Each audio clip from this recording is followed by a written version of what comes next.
Hi hello welcome to my channel. ಈ ಒಂದು ಕತೆ ತುಂಬ ಇಂಟ್ರೆಸ್ಟಿಂಗ್ ಆಗಿದೆ. ಸ್ವಲ್ಪನೂ ಸ್ಕಿಪ್ ಮಾಡಿದೆ ನೋಡಿ. ಹೇ ಪ್ರೀತಿಯೇ, ಆರಾಧ್ಯ ಎದ್ದೇಳು ಕಂದ, ಟೈಮ್ ನೋಡೆ 9 ಗಂಟೆ ಕಣೆ. ಏನಮ್ಮ ನಿಂದು ಬೆಳಗ್ಗೆ ಗೋಳು? ಭಾನುವಾರ ಇವತ್ತು ಆಫೀಸ್ ಇಲ್ಲ, ಸೊ ಪ್ಲೀಸ್ ಬಿಟ್ಬಿಡು ರಾಧಾ ಅಂತ ಅಮ್ಮಂಗೆ ಹೇಳಿ ಮಲ್ಕೊಂಡೆ. ಅವರೇ ನನ್ನ ಸ್ವಂತ ತಾಯಿಯಲ್ಲ. 10 ವರ್ಷದ ಹಿಂದೆ ಆಕ್ಸಿಡೆಂಟ್ನಲ್ಲಿ ನನ್ನ ಇಡೀ ಕುಟುಂಬ ನೀರಲ್ಲಿ ಕೊಚ್ಚಿ ಹೋದ್ರು. ರಾಧಮ್ಮ ಮತ್ತೆ ಜಗನ್ನಾಥಪ್ಪ ನನ್ನ ಕಾಪಾಡಿದ್ರು. ನಂಗೊಬ್ಬ ಅಣ್ಣ ಇದ್ದಾನೆ, ಈ ಜೋಡಿ ಮುದ್ದು ಮಗ ಚರಣ್. ಇನ್ನೇನು ಅವನು ಬಂದು ನನ್ನ ಹೇಳಿಸ್ತಾನೆ. ಚೋಟು ಹೇಳು ಪುಟ್ಟ, ಬೇಗ ಬೀಟ್ ಸಾಕಕ್ಕೆ ಟೈಮ್ ಆಗುತ್ತೆ. ಬಂದ ನೋಡಿ ನನ್ನ ಲಂಬು. ಅಣ್ಣ, ಇನ್ನು ಅರ್ಧ ಗಂಟೆ ಟೈಮ್ ಕೊಡು, ಬಂದ್ಬಿಡ್ತೀನಿ. ಅವನು ಹೊರಟ. ಅವನಿಗೂ ಗೊತ್ತಿದೆ ಭಾನುವಾರ ನನ್ನ ಹೇಳಿಸೋದು ಅರಸಾಹಸ ಅಂತ. ಯಪ್ಪ, ನಾನಂತೂ ಕುಂಭಕರ್ಣಿ ತಿಂಡಿಪೋತಿ. ನನಗೆ ಲಂಬುಗೆ ಸಿಟಿ ಬೀಟ್ಸ್ ಹಾಕೋದು ಅಂದರೆ ಹುಚ್ಚು.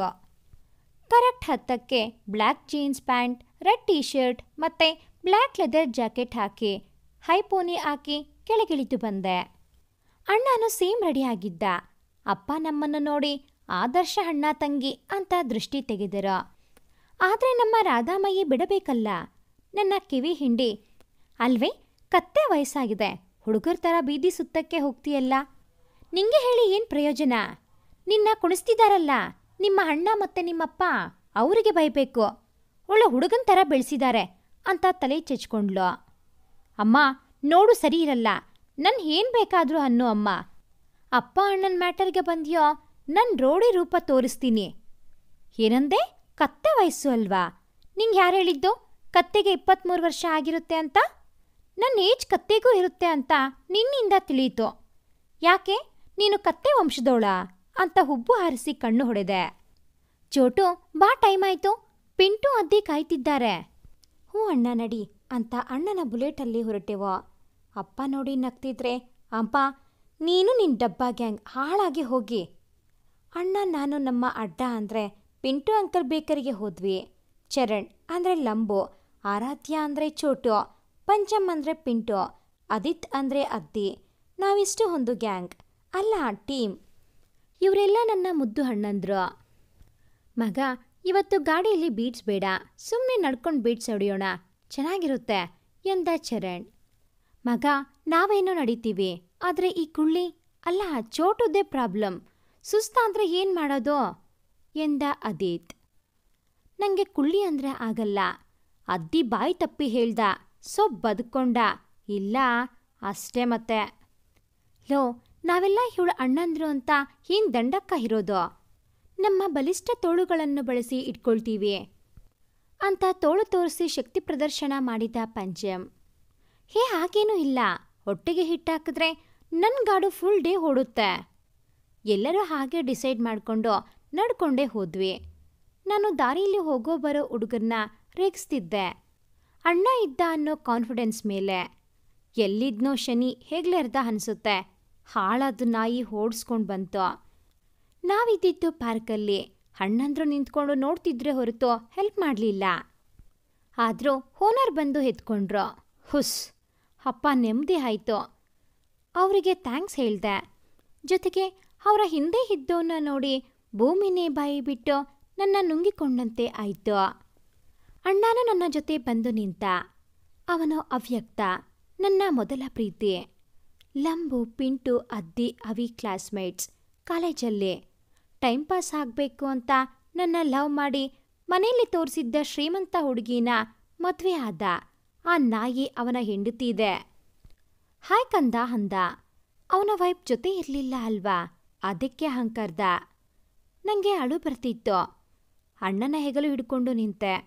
ಹೊರಟೋಗೋ ಪ್ಲೀಸ್, ಆಗಲೇ ಸಾಕಷ್ಟು ನೋವು ಕೊಟ್ಟಿದ್ದೀಯಾ ಎಂದರು ಪಿಂಟು, ಅದ್ದಿ. ಆಗ ಅವ್ಯಕ್ತ, ಕೂಲ್, ಏನ್ರು ನೀವು? ಫ್ರೆಂಡ್ ಅಪರೂಪಕ್ಕೆ ಸಿಕ್ಕಿದ್ದಾನೆ, ಮಾತಾಡೋದು ಬಿಟ್ಟು ಹೋಗು ಅಂತೀರಾ? ವೇಟ್, ಸಾಮ್ ಬಾಯ್ಲಿ. ಅವನ ಹೆಂಡತಿ ಬಂದಳ. ನಮ್ಮ ಕಡೆ ತೋರಿಸಿ, ಇವನು ಚರಣ್, ಇವನು ಅದಿತ್, ಇವನು ಪಂಚಮ್, ಮತ್ತೆ ಇದು ಅಂತ ನನ್ನ ತೋರಿಸಿ ಆರಾಧ್ಯ ಅಂದ. ಆಗ ಪಿಂಟು, ಏನೋ ಇದೂನಾ, ಮರ್ಯಾದೆ ಕೊಡು. ಅವಿ ಹೆಂಡತಿನ ಬಳಸಿ, ಬೇಬಿ ಇವಳು ಇದ್ರೂ ಹೊಂದೆ ಇಲ್ದಿದ್ರೂ ಹೊಂದೆ, ನೋ ಯೂಸ್ ಗೊತ್ತಾ ಅಂತ ನಕ್ಕನು. ನನಗೆ ತುಂಬ ಹಿಂಸೆ ಆಯಿತು. ನಾನು ಅಣ್ಣಂದ್ರು ಹೊರಟು ಬಂದ್ವಿ. ಅವನನ್ನು ಮರೆತು 1 ತಿಂಗಳಾಗಿಲ್ಲ. ಆಗಲೇ ಮುಖದರ್ಶನ ಆಯಿತು. ಅಪ್ಪ ಅಮ್ಮಂಗೆ ಬೇಜಾರಾಗುತ್ತೆ ಅಂತ ಸುಮ್ಮನೆ ಇದ್ದೆ. ತುಂಬ ದುಃಖ ಆದರೆ ಖುಷಿ ಆದರೆ ಅಣ್ಣನ ಚಾರು ಅಂತೀನಿ. ಚಾರು ಮನೆಗೆ ಹೋಗಬೇಕು ಎಂದೆ. ಆಗ ಅದ್ದಿ, ಪುಟ್ಟ ಸಾರಿ, ಇನ್ನೂ ಏನೂ ಹೇಳಕ್ಕೆ ಹೊರಟಿದ್ನೇನೋ. ನಾನೇ ತಡೆದು, ಅಣ್ಣ I am sorry, I can't, please ಇವತ್ತು ಬಿಟ್ಬಿಡಿ, ನನ್ನಿಂದ ನಿಮ್ಮ ಪ್ಲ್ಯಾನ್ ಹಾಳಾಯಿತು ಅಂತ ಹೇಳಿ ಅಲ್ಲಿ ನಿಲ್ಲೋಕೆ ಆಗದೆ ಓಡ್ಕೊಂಡು ಬೇಕರಿ ತಲುಪಿ ನಾನೇ ಅಣ್ಣನ ಗಾಡಿ ಏರಿ ನನ್ನ ಮನೆಗೆ ಹೋದೆ. ನನ್ನ ಸ್ವಂತ ಅಪ್ಪ ವರದರಾಜ್ ಚಕ್ರವರ್ತಿ, ಅಮ್ಮ ಪೂರ್ಣಿಮಾ ಚಕ್ರವರ್ತಿ, ನನ್ನ ಅಣ್ಣ ಧ್ಯಾನ್ ಚಕ್ರವರ್ತಿ. ಅಪ್ಪ ಅಮ್ಮಂದು ಲವ್ ಮ್ಯಾರೇಜ್. ಅಪ್ಪ ಕಷ್ಟಪಟ್ಟು ಚಕ್ರವರ್ತಿ ಯೂನಿವರ್ಸಿಟಿನ ಕಟ್ಟಿದ್ರು.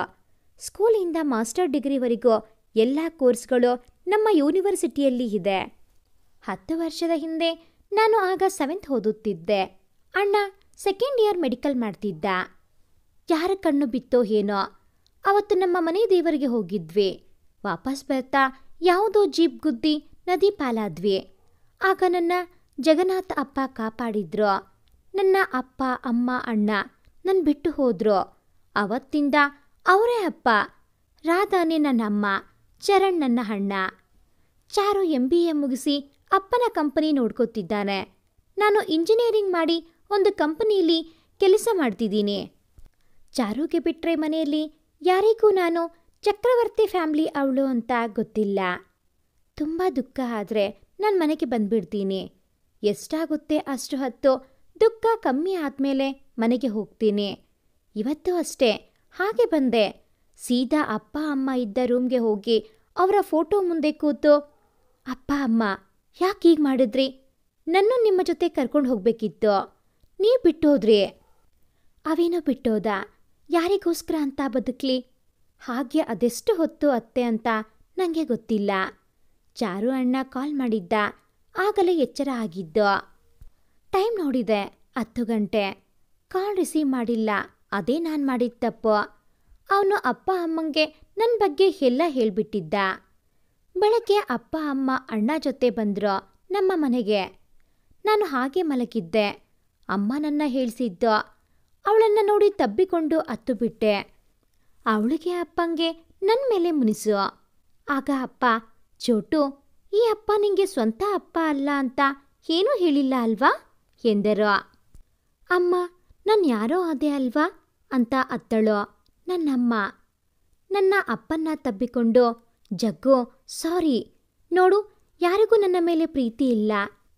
ನನ್ನ ವರದ, ಪೂರ್ಣಿ, ನನ್ನ ಧ್ಯಾನ್ ಎಲ್ಲ ಬಿಟ್ಟೋದ್ರು. ಅದೇ ಥರ ಅವಿನೂ ಕೂಡ ಯಾಕೆ ಹೀಗೆ?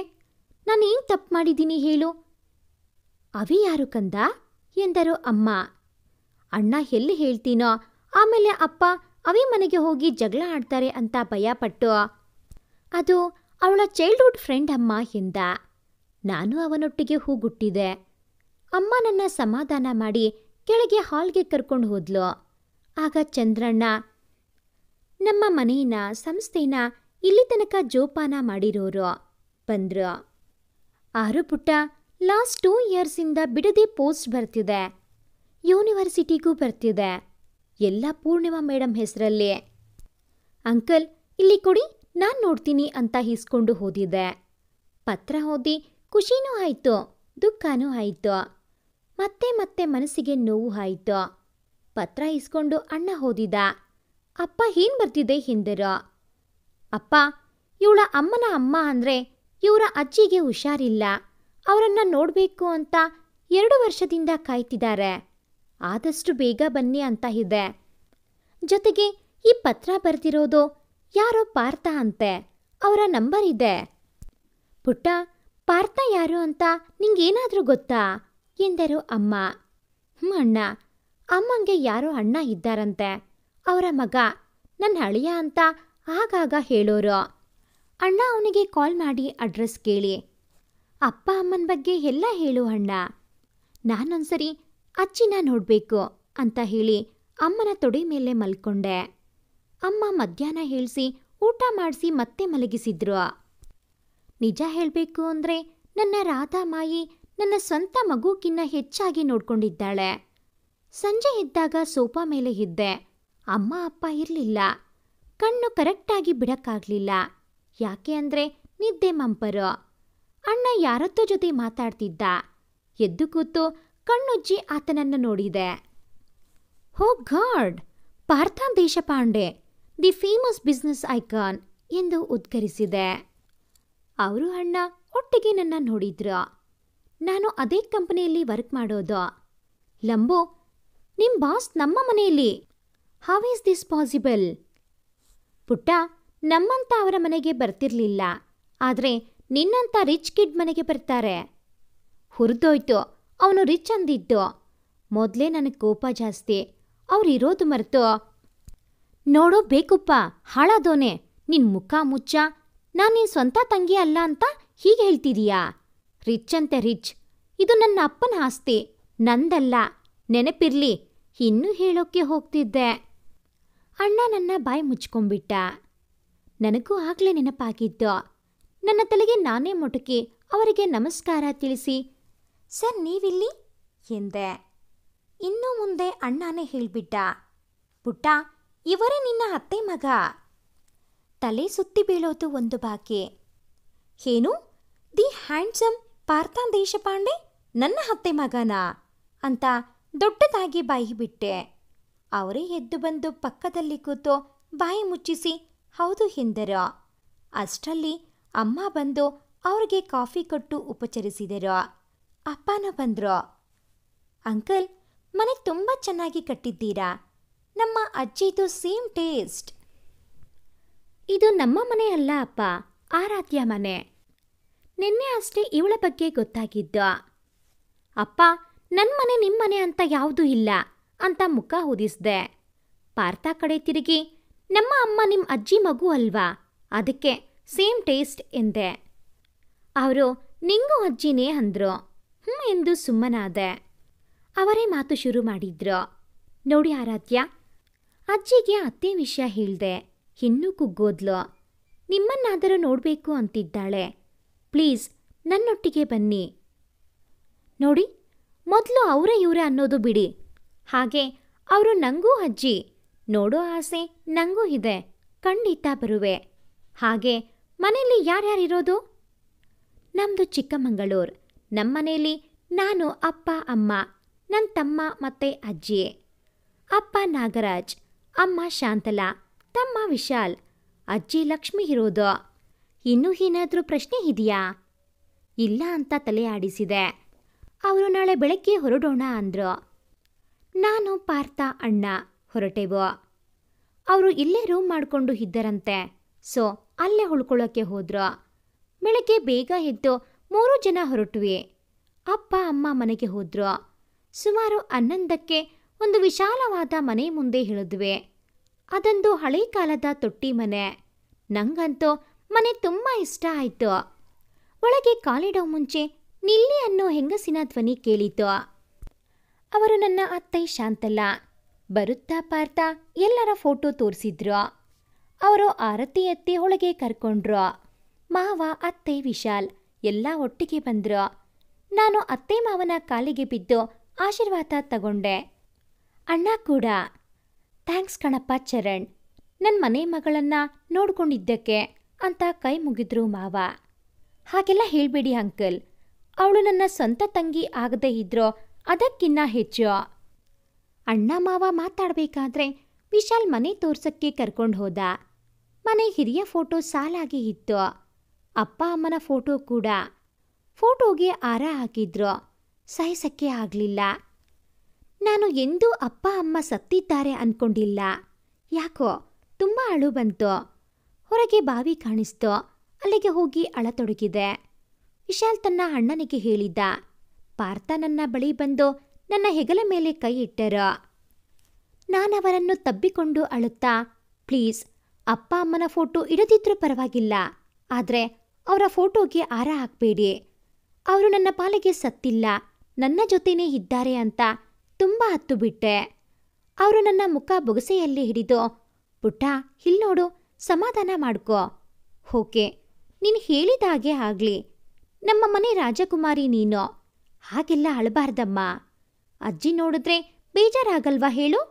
ಬಾ, ನಿಂಗೇನೋ ತೋರಿಸ್ತೀನಿ ಅಂತ ಕರ್ಕೊಂಡು ಹೋದ್ರು. ಅಪ್ಪ ಅಮ್ಮನ ಫೋಟೋಯಿಂದ ಹಾರ ತೆಗೆದು ನಿನ್ನೆ ನಮ್ಮ ಮನೆಯಿಂದ ಅಣ್ಣನ ಫೋಟೋ ತಗೊಬಂದಿದ್ರು. ಅದು ಅವರ ಜೊತೆ ಸೇರಿಸಿ ಇಟ್ರು. ಏನೋ ಒಂದು ಖುಷಿ ನನ್ನ ಅಣ್ಣನ ಫೋಟೋ ನೋಡಿದ್ರೆ. ಮಾವ ಬಂದು ಅಜ್ಜಿ ಹತ್ರ ಕರ್ಕೊಂಡು ಹೋದ್ರು. ಅಜ್ಜಿ ತುಂಬ ಸೊರಗಿ ಹೋಗಿದ್ರು ಅಮ್ಮನ ವಿಷಯವಾಗಿ. ಮನೆಯವರೆಲ್ಲ ಕ್ಷಮೆ ಕೇಳಿದ್ರು. ಅಜ್ಜಿ ಅಂತೂ ಅಳೋ ನಿಲ್ಲಿಸ್ಲಿಲ್ಲ. ನಂಗೂ ಬೇಜಾರಾಯಿತು. ಆದರೆ ಹೋಯ್ ಲಚ್ಚು ಡಾರ್ಲಿಂಗ್, ಏನೇ ನೀನು ಹಿಂಗ ಅಳೋದು? ಮೊಮ್ಮಗಳು ಅಷ್ಟು ದೂರದಿಂದ ನಿನ್ನ ನೋಡೋಕೆ ಬಂದಿದ್ದೀನಿ. ಒಳ್ಳೆ ಡ್ರಾಮಾ ಕ್ವೀನ್ ಥರ ಅಳ್ತಿದ್ದೀಯಲ್ಲ. ನಿನ್ನ ಮಗು ಹೇಳೋಳು, ನನ್ನಮ್ಮ ಗಟ್ಟಿಗಿತ್ತಿ ಬೇಜಾರಾದ್ರೆ ನನ್ನ ಅಳಿಯನ ಮುಖ ನೋಡಿ ಸಮಾಧಾನ ಆಗ್ತಾಳೆ ಅಂತಿದ್ಲು. ಆದರೆ ನೀನು ಹೋಗೆ ಡಾರ್ಲಿಂಗ್. ಅದು ಸರಿ, ನಿನ್ನ ಅಳಿಯಲ್ಲಿ? ಪಾರ್ಥ ಎಲ್ಲೂ ಕಾಣಲಿಲ್ಲ. ರೂಮ್ ಹೊರಗೆ ನಿಂತು ನೋಡ್ತಿದ್ರು. ಆಗ್ಲಿಂದ ಅಜ್ಜಿ ಅಳ್ತಿದ್ರು ನೋಡ್ಕೊಂಡು ನಿಂತಿದ್ರು. ಅತ್ತೆ, ಮಾವ, ವಿಶಾಲ್, ಅಣ್ಣ ಎಲ್ಲ ಜೊತೆಗೆ ಇದ್ರೆ ಈ ಮನುಷ್ಯ ಮಾತ್ರ ಹೊರಗಿದ್ದ. ಅದು ಎಲ್ಲಿತ್ತೋ ನನ್ನ ಕೋಪ ಬಂತು ನೋಡಿ. ಅವರ ಮುಂದೆ ಹೋಗಿ, ಏನಯ್ಯ ನೀನು ಅಲ್ಲೇನು ಗೂಬೆ ಕೂತಿದೀಯಾ? ಹರಳೆಣ್ಣೆ ಕುಡ್ದಿರೋ ಕೋತಿ, ಮಲೇರಿಯಾ ಬಂದಿರೋ ಚಿಂಪಾಂಜಿ, ಮೂರ್ನೂ ಬಿಟ್ಟಿರೋ ಮಾದೇವ, ಕೋಡಂಗಿ, ಏನೋ ಗೂಬೆ ನೋಡೋಕ್ ಚೆನ್ನಾಗಿದೀಯಂತ ಪೊಗರ. ಅಲ್ಲಿ ಅಜ್ಜಿ ಅಳ್ತಿದ್ದಾಳೆ, ನೀನು ಒಳ್ಳೆ ಮೂಕನ ಥರ ನಿಂತಿದ್ದೀಯಾ. ಆ ನನ್ನ ಪೂರ್ಣಿ ನನ್ನ ಅಳಿಯ ಅಮ್ಮನ್ನ ಹಂಗೆ ನಗಸೋನು ಹಿಂಗೆ ನಗಸೋನು ಅಂತಿದ್ಲು. ಬರೀ ಸುಳ್ಳು ಹೇಳಿದ್ದಾಳೆ. ಕಮ್ಮಂಗಿ ರಾಜ, ನಿನ್ ಇನ್ನೂ ಬೈಬೇಕು. ಅಷ್ಟರಲ್ಲಿ ಅಣ್ಣ ಬಾಯಿ ಮುಚ್ಚಿಬಿಟ್ಟ. ಸಾರಿ, ಯಾರೂ ತಪ್ಪು ತಿಳಿಬೇಡಿ. ಸ್ವಲ್ಪ ಕೋಪ ಜಾಸ್ತಿ, ತುಂಬ ಬೈತಾಳೆ. ಆದರೆ ಮಗು ಮನಸ್ಸು ಎಂದನು. ನನ್ನ ಅಣ್ಣನ ಕೈ ಬಿಡಿಸಿ, ಲೋ ಲಂಬು, ಮೊದಲು ಆ ಕೂತಿಗೆ ಅಜ್ಜಿನ ನಗಿಸೋಕೆ ಹೇಳು ಎಂದೆ. ಅಷ್ಟರಲ್ಲಿ ಆಗಲಿ ಅಜ್ಜಿ ನಗ್ತಿದ್ಲು. ನಾನು ಅವಳನ್ನೇ ನೋಡುತ್ತಾ, ಏನೇ ಡಾರ್ಲಿಂಗ್, ಆ ಕೋತಿ ಮುಖ ನೋಡೇ ನಗು ಬಂತ. ಪಾರ್ಥ ಕಡೆ ತಿರುಗಿ, ಅಲ್ಲಯ್ಯ, ಮುಖದಲ್ಲಿ ಏನ್ ಜಾದು ಮಾಡ್ತೀಯಾ ಹೇಳ್ಕೊಡು ನಂಗೆ ಅಂತಿದ್ರೆ ಅಜ್ಜಿ, ಅವನಲ್ಲ ಮಗಳೇ, ನಿನ್ನ ಬೈಗುಳ ನೋಡಿ ತೇಟ್ ನಿಮ್ಮ ಅಮ್ಮನ ಥರಾನೇ ಬೈತೀಯಾ ಅಂತ ನಕ್ಕಿದ್ಲು. ಅಜ್ಜಿ ಸುಧಾರಿಸಿಕೊಳ್ಳಲಿ ಅಂತ ಎಲ್ಲ ಆಚೆ ಬಂದ್ವಿ. ಮೊದಲು ಪಾರ್ಥ ಅವರಿಗೆ ಸಾರಿ ಕೇಳಬೇಕು ಅಂತ ಹೋದೆ. ಅಲ್ಲಿ ಕಟ್ಟೆ ಮೇಲೆ ಕೂತಿದ್ರು. ಅವರ ಪಕ್ಕ ಕೂತ್ಕೊಂಡೆ. ರೀ ಪಾರ್ಥ, ಸಾರಿ ರೀ, ಅದು ಅಮ್ಮ ಹೇಳಿದ್ರು ನೀವು ಅಜ್ಜಿನ ತುಂಬ ನಗಿಸ್ತಿದ್ರಿ ಅಂತ. ಆದರೆ ಅಜ್ಜಿ ಅಳ್ತಿದ್ರು ಸುಮ್ಮನಿದ್ರಲ್ಲ, ಅದಕ್ಕೆ ಕೋಪ ಬಂತು. ಸಾರಿ. ಅವರ ಹಠಾತ್ ವರ್ತನೆಗೆ ಬೆಚ್ಚಿದೆ. ನನ್ನನ್ನು ತಬ್ಬಿಕೊಂಡು, ಥ್ಯಾಂಕ್ ಯು ಸೋ ಮಚ್. ಅಜ್ಜಿ ಅತ್ತೆ ಮನೆ ಬಿಟ್ಟು ಹೋದ್ಮೇಲೆ ಇಷ್ಟು ಖುಷಿಯಾಗಿದ್ದದ್ದು ನೋಡಿದ್ದೆ ಇವತ್ತು. ಥ್ಯಾಂಕ್ಸ್ ಅಂತ ಹೇಳಿ ಅಲ್ಲಿಂದ ಹೊರಟ್ರು. ಇದನ್ನೆಲ್ಲ ಅಣ್ಣ ನೋಡಿದ. ಬಂದವನೇ, ಏನ್ ಮೇಡಮ್, ಲವ್ವಾ? ಥು, ಹೋಗಣ್ಣ, ಹಾಗೇನೂ ಇಲ್ಲ. ಅವರು ಅಜ್ಜಿ ನಗ್ಸಿದ್ದಕ್ಕೆ ಭಾವುಕರಾಗಿ ಥ್ಯಾಂಕ್ಸ್ ಹೇಳಿದ್ರು ಅಂತ ಹೇಳಿ ಮನೆ ಸುತ್ತಮುತ್ತ ನೋಡೋಕೆ ವಿಶು ಜೊತೆ ಹೋದೆ. ಅದಾಗಲೇ 1 ವಾರ ಆಗಿತ್ತು. ಮನೆಯವರೆಲ್ಲ ತುಂಬ ಚೆನ್ನಾಗಿ ನೋಡ್ಕೊಂಡ್ರು. ಅಜ್ಜಿ ಆರೋಗ್ಯ ತುಂಬ ಹಾಳಾಗಿತ್ತು. ಅಜ್ಜಿ ನನ್ನ ಜೊತೆ ಮಾತಾಡಬೇಕು ಅಂತ ಕರೆಸಿಕೊಂಡ್ಲು. ಆರಾಧ್ಯ ಪುಟ್ಟ, ತಪ್ಪು ತಿಳಿಬೇಡ ಮಗಳೇ. ಕಂದ, ದಯವಿಟ್ಟು ಪಾರ್ಥನ ಮದುವೆ ಆಗಮ್ಮ. ನನ್ನ ಕೊನೆಯ ಆಸೆ ಇದು. ನಿಮ್ಮ ಅಮ್ಮ ಕೂಡ ಮುಂದೆ ನನಗೆ ಮದುವೆ ಆಗಿ ಹೆಣ್ಮಗು ಆದರೆ ಅವನಿಗೆ ಕೊಟ್ಟು ಮದುವೆ ಮಾಡ್ತೀನಿ ಅಂತಿದ್ಲು. ದಯವಿಟ್ಟು ಕಂದಮ್ಮ ಒಪ್ಕೊಳ್ಳೆ. ಒತ್ತಾಯ ಇಲ್ಲ, ಆದರೆ ನನ್ನ ಕೊನೆಯ ಆಸೆ. ಅವ್ರ ಮಾತು ಕೇಳಿ ಹೊರಗೆ ಬಂದೆ. ಪಾರ್ಥ ಒಳಗೆ ಹೋದ್ರು. ಚಾರು ಹತ್ರ ಅಜ್ಜಿ ಹೇಳಿದ್ದು ಹೇಳ್ದೆ. ಚೋಟು, ಹುಡುಗಿದ್ರು ಇಷ್ಟು ಒಳ್ಳೆ ಹುಡುಗ ಸಿಗಲ್ಲ. ಅವಿನ ಮರೆತು ಬಿಡು. ಇನ್ನಾದರೂ ಖುಷಿಯಾಗಿ ಇರೋ. ಇದ್ರ ಮೇಲೆ ನಿಂಗೆ ಬಿಟ್ಟದ್ದು.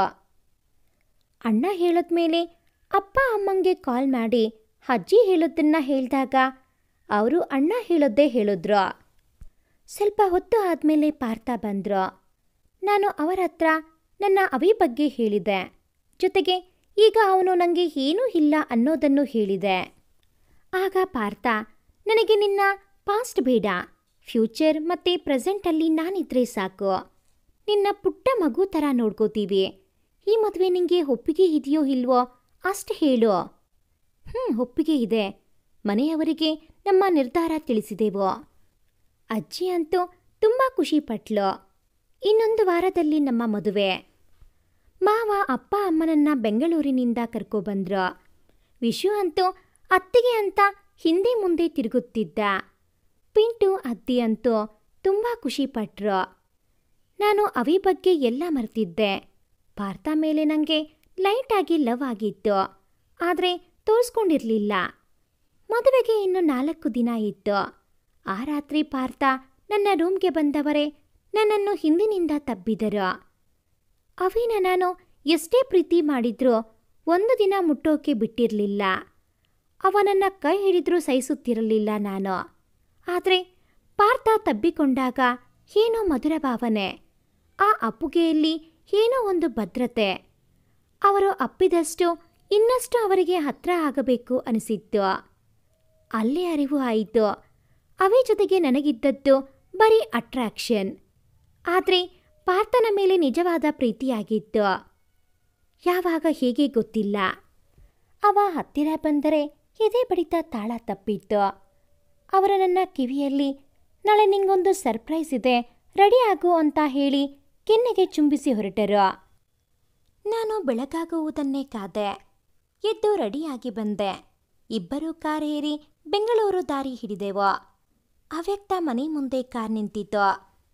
ನಾನು ಇಲ್ಲಿಗೆ ಯಾಕೆ ಅಂತ ಪ್ರಶ್ನಾರ್ಥಕವಾಗಿ ನೋಡಿದೆ. ನನ್ನ ಪುಟ್ಟ ಪಾಪು ಮನಸ್ಸು ನೋವಿಸಿರೋನಿಗೆ ಸ್ವಲ್ಪ ಉರ್ಸೋಣ ಬಾ ಅಂತ ಹೇಳ್ಕೊಂಡು ಹೋದ್ರು. ನಾನು ಅವನಿಗೆ ಉರ್ಸ್ಬೇಕು ಅಂತ ಡಿಸೈಡ್ ಮಾಡಿಕೊಂಡೆ. ಒಳಗೆ ಹೋದೆ. ಮೊದಲು ನಾನು ಹೋಗ್ತೀನಿ, ಆಮೇಲೆ ನೀವು ಬನ್ನಿ ಅಂತ ಹೇಳಿ ಹೋದೆ. ಅವನೇ ಮನೆ ಬಾಗಿಲು ತೆಗೆದ.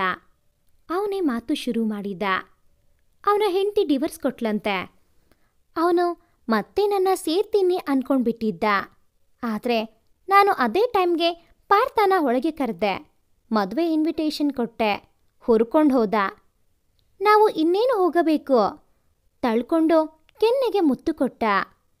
ಇದೆಲ್ಲ ನೋಡ್ತಿದ್ದ ಪಾರ್ಥ ನಗ್ತಾ ನಿಂತಿದ್ರು. ನಾನು ಕೋಪ ಮಾಡ್ಕೊಂಡು ಹೋದೆ. ಅವರು ನನ್ನ ಹಿಂದೆ ಬಂದರು. ಕಾರ್ ಟೈರ್ ಹೊದ್ದು, ಹಳೆ ಬೇವರ್ಸಿ ನನ್ನ ಮಗ ನನ್ನೇ ತೊಳ್ಕೊಂಡು ಮುತ್ತು ಕೊಡ್ತಾನೆ, ಅವನ ಬಾಯಿಗೆ ಹುಳ ಬೀಳ, ಆಪ್ತ ಬಂದು ಚಾಪೆ ಸುತ್ಕೊಂಡು ಹೋಗ, ಅವನ ಅಜ್ಜಿ ಪಿಂಡ ಮುತ್ತು ಕೊಟ್ಟ. ಛೀ, ನೀನೆಂಥ ಮನುಷ್ಯನೋ? ಕಟ್ಕೊಳ್ಳೋ ಹುಡುಗಿಗೆ ಮುತ್ತು ಕೊಟ್ರೆ ಅಲ್ಲಿ ಕಿರ್ಕೊಂಡು ನಿಂತಿದ್ದೀಯಾ? ಹೇಳ್ದೆ ಕೇಳ್ದೆ ಅವನ ಮನೆಗೆ ಕರ್ಕೊಂಡು ಬಂದು ಮುತ್ತು ಕೊಡ್ಸಿದ್ಯಾ? ನಿನ್ನ ಮೊದಲು ವಿಚಾರಿಸ್ಕೋಬೇಕು ಮಗನೇ, ಬೈಯುತ್ತಿದ್ದೆ. ಒಂದೇ ಸರಿ ನನ್ನ ಅದರಗಳನ್ನು ಚುಂಬಿಸಿದರು. ನನ್ನ ಮಾತೇ ನಿಂತು ಹೋಯಿತು. ಸದ್ಯ ಮಾತು ನಿಲ್ಲಿಸೋದ್ಯಲ್ಲ. ಪುಟ್ಟ, ಅವನು ನನಗೆ ಉರಿಸಬೇಕು ಅಂತ ಹಾಗೆ ಮಾಡಿದ. ಒಂದ್ಸರಿ ಅವನ ಮುಖ ನೋಡೋಗೋ ಊದಿಸಿ ಬಂದಿದ್ದೀನಿ. ಬಾ ಹೋಗೋಣ. ಇಬ್ರು ಮನೆಗೆ ಬಂದ್ರಿ. ಪಿಂಟು ಅತ್ತಿ ಲಂಬು ವಿಶು ಎಲ್ಲ ಮದುವೆ ಓಡಾಟದಲ್ಲಿ ಬ್ಯುಸಿ ಆಗಿದ್ರು. ಮೆಹಂದಿ, ಅರಿಶಿನ ಶಾಸ್ತ್ರ ಎಲ್ಲವೂ ಮುಗಿದಿತ್ತು. ಮದುವೆ ದಿನಾನೂ ಬಂತು. ಶುಭ ಮುಹೂರ್ತದಲ್ಲಿ ನನ್ನ ಕೈ ಹಿಡಿದರು. ನನ್ನ ಕಾಲು ಬೆರಳಿಗೆ ಕಾಲುಂಗರ ತೊಡಿಸಿ ಸಪ್ತಪದಿ ತುಳಿಸಿದರು.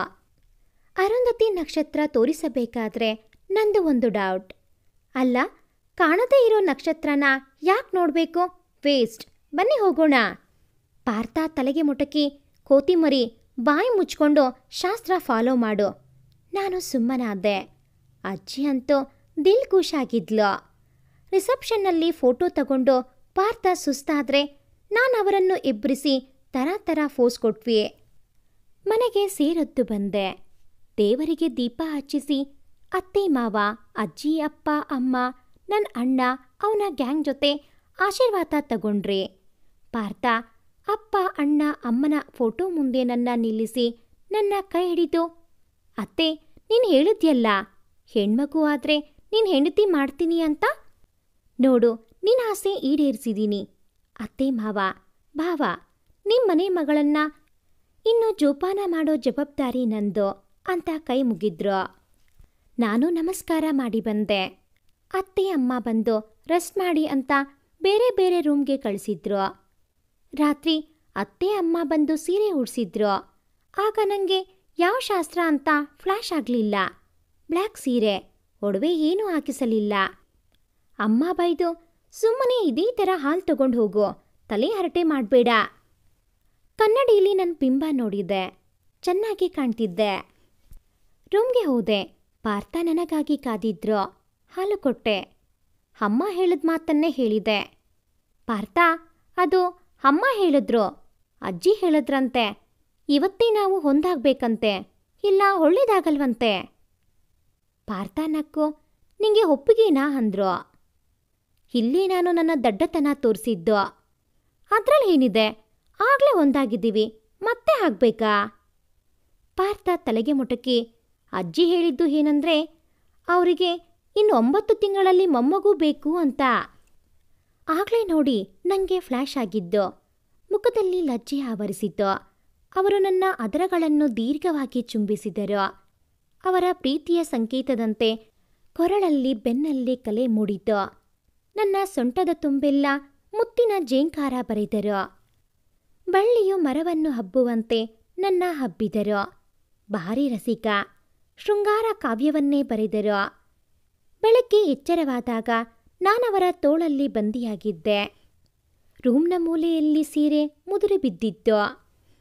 ನನಗೆ ನನ್ನ ಅವಸ್ಥೆ ನೋಡಿ ನಾಚಿಕೆಯಾಗಿ ಸ್ನಾನಕ್ಕೆ ಹೋಗಬೇಕು.